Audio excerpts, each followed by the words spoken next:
Mesdames et messieurs, bonsoir. La télévision d'État en Arménie occidentale vous présente les nouvelles du jour. Voici le principal chapitre d'aujourd'hui. La proposition finale des candidatures pour l'élection des députés de l'Assemblée nationale d'Arménie occidentale en 2023. Les Arméniens islamisés, la crise d'identité, la résistance de Sud contre la menace constante de l'Azerbaïdjan. Toponyme d'Artsakh Hadrut. Quelles questions ont été discutées lors de la réunion de représentants de l'Artsakh et de Bakou? Détail de Stepanakert. La question, décision prise par la Cour internationale de justice concernant le corridor de Berzor a été portée à l'ordre du jour de la réunion du Conseil permanent de l'OSCE, artisanat en Arménie occidentale, Broderi, Marash. Approbation des listes de candidats de députés participant aux élections de la troisième convocation de l'Assemblée nationale de la République d'Arménie occidentale qui se tiendra le 23 décembre 2023. La session de la commission électorale s'est tenue le 28 février 2023. La commission électorale a étudié et approuvé les candidatures des 19 candidats suivants soumis à la commission.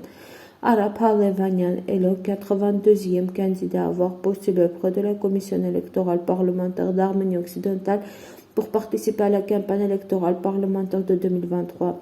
Susanna Kirakosyan est le 93e candidat à avoir postulé auprès de la commission électorale du Parlement d'Arménie occidentale pour participer à la campagne des élections législatives de 2023.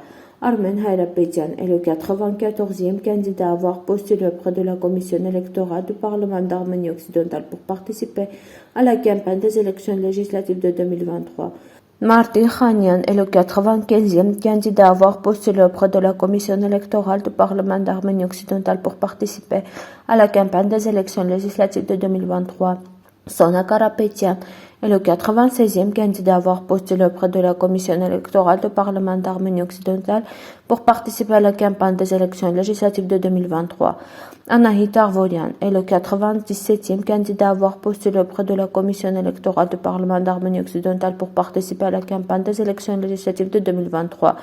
Marina Hakopian est le 98e candidat à avoir postulé auprès de la commission électorale du Parlement d'Arménie occidentale pour participer à la campagne des élections législatives de 2023.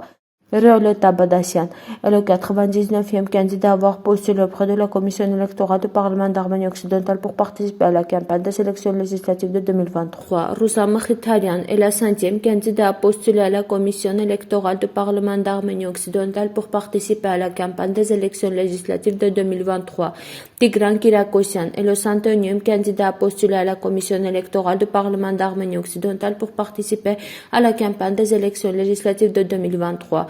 Mekartich Minassian est le 102e candidat à avoir postulé auprès de la commission électorale du Parlement d'Arménie occidentale pour participer à la campagne des élections législatives de 2023. Karen Durgarian est la 103e candidat à avoir postulé auprès de la commission électorale du Parlement d'Arménie occidentale pour participer à la campagne des élections législatives de 2023. Hovannes Manoukian est le 104e candidat à avoir postulé auprès de la commission électorale du Parlement d'Arménie occidentale pour participer à la campagne des élections législatives de 2023. Habet Mazmanian est le 105e candidat à avoir postulé auprès de la commission électorale du Parlement d'Arménie occidentale pour participer à la campagne des élections législatives de 2023. Nune Balayan est le 106e candidat à avoir postulé auprès de la commission électorale du Parlement d'Arménie occidentale pour participer à la campagne des élections législatives de 2023. Anna Grigorian est la 107e candidat à avoir postulé auprès de la commission électorale du Parlement d'Arménie occidentale pour participer à la campagne des élections législatives de 2023. Grigora Mirzanian, le 108e candidat qui a postulé à la commission électorale du Parlement d'Arménie occidentale pour participer à la campagne des élections législatives de 2023. Simon Melkonian, le 109e candidat qui a postulé à la commission électorale du Parlement d'Arménie occidentale pour participer à la campagne des élections législatives de 2023. Khosrov Iliozer, le 110e candidat qui a demandé à la commission électorale du Parlement d'Arménie occidentale de participer à la campagne des élections législatives de 2023. L'un des problèmes importants de la société turque aujourd'hui est la soi-disant crise d'identité. Les personnes qui ont été assimilées à l'État turc à différentes époques et leurs descendants commencent à avoir de sérieux doutes sur leur appartenance ethnique qui s'approfondit progressivement et se transforme en crise.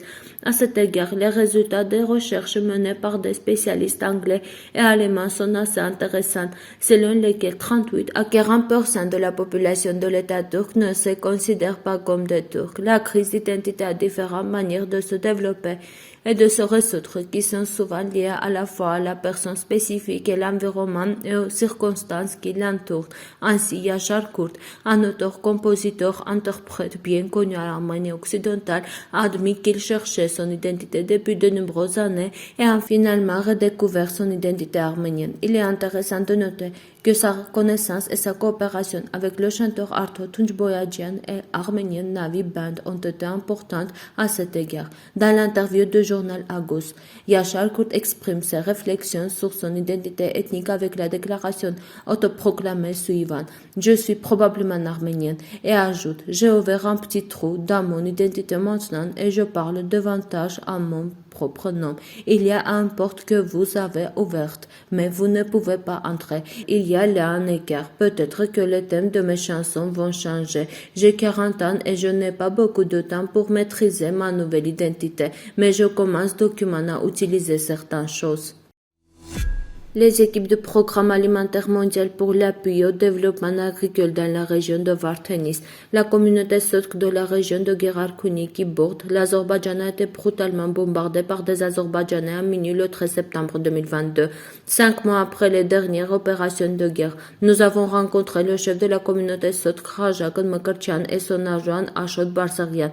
Le chef de la communauté de Sotk nous a dit que les habitants de Sotk ne quitteront jamais leur terre natale.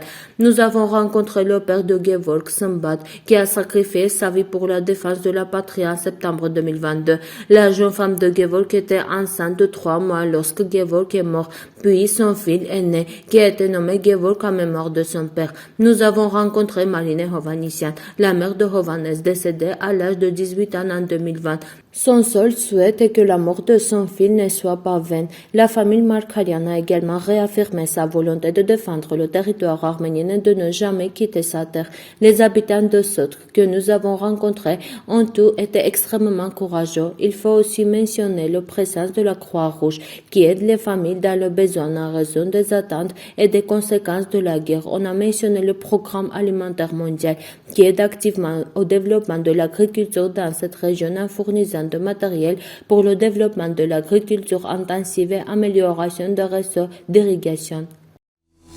Complexe de palais de Melik Yegan. Le complexe de palais de Melik Yegan, situé dans le village de Tor, est l'un des meilleurs exemples de l'architecture civile arménienne du XVIIIe siècle.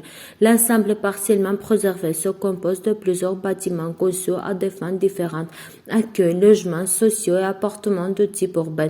L'histoire de la vie de Melik Yegan est également intéressante, qui a reçu un Melik de Nadir Shah et s'est battu de toutes ses forces pour préserver l'indépendance de son peuple.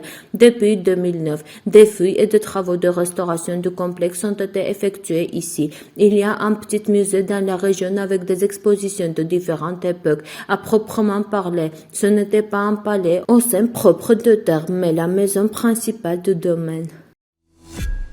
Le bureau du Conseil de sécurité d'Artsakh a annoncé de nouveaux détails concernant les discussions avec les représentants de l'Azerbaïdjan.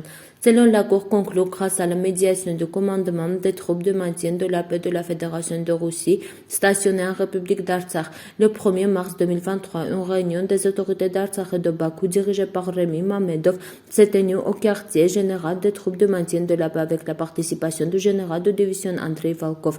Les points à l'ordre du jour de la réunion étaient assurer l'approvisionnement ininterrompu en gaz naturel de la République d'Artsakh à l'exclusion de nouvelles coupures de gaz, afin de rétablir l'alimentation électrique de la République d'Artsakh, inspection de la section de la Soline à haute tension entrant en Artsakh depuis le mars de Sunik sous le contrôle des autorités de Bakou et la possibilité d'effectuer des travaux de restauration par Artsakh Energo, spécialiste de CGCIS. Ouverture complète de la route Stepanakert-Goris. Dans le discours d'ouverture, le commandement de la troupe de maintien de la paix a présenté les participants à la réunion comme les côtés de la République d'Artsakh et du gouvernement de Bakou. Lors de la réunion, les parties ont convenu de ne publier que des informations générales pour le moment, considérant que le processus est encore au stade de travail. Cependant, peu de temps après la réunion, le gouvernement de Bakou a répandu de la désinformation sur les plateformes d'information de son pays. L'Arménie occidentale considère que les actions de l'Azerbaïdjan contre l'Artsakh sont inacceptables. L'Arménie occidentale, y compris l'Artsakh, l'Artsakh est reconnu par la Société des Nations et l'Arménie occidentale est internationalement compétent pour prendre des décisions au nom de l'Artsakh. Nous condamnons fermement les actions provocatrices de l'Azerbaïdjan qui visent à déstabiliser la situation régionale. À l'initiative de la délégation arménienne auprès de l'OSCE, le 2 mars, la question de la décision prise par la Cour internationale de justice concernant le corridor de Berzour a été portée à l'ordre du jour de la session du Conseil permanent de l'OSCE, au cours de laquelle des délégations de nombreux pays ont prononcé des discours soulignant l'absolution nécessité d'appliquer la décision de la Cour, comme le message émis par le ministère des Affaires étrangères de la République d'Arménie.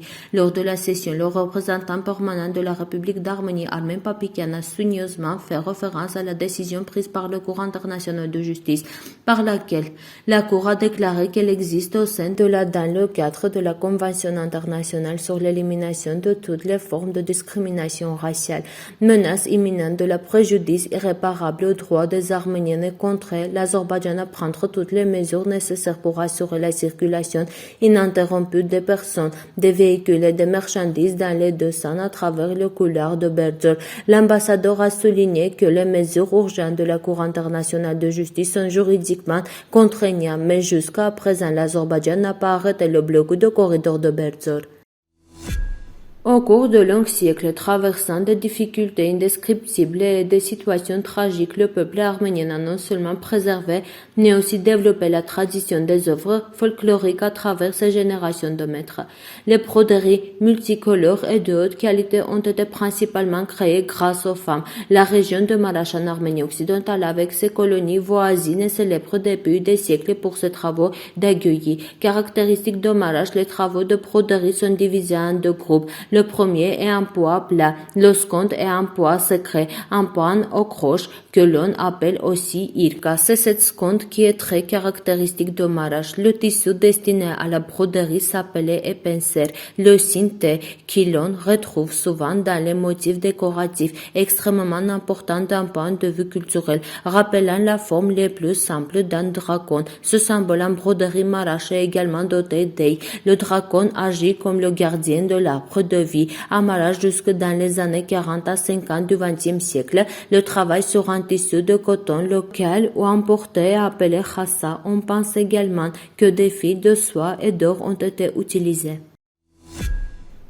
Merci de votre fidélité. À la fin de notre émission, vous pourrez profiter d'une performance musique folklorique des Arméniens. Vous pouvez écouter la version complète de la musique sur notre site web.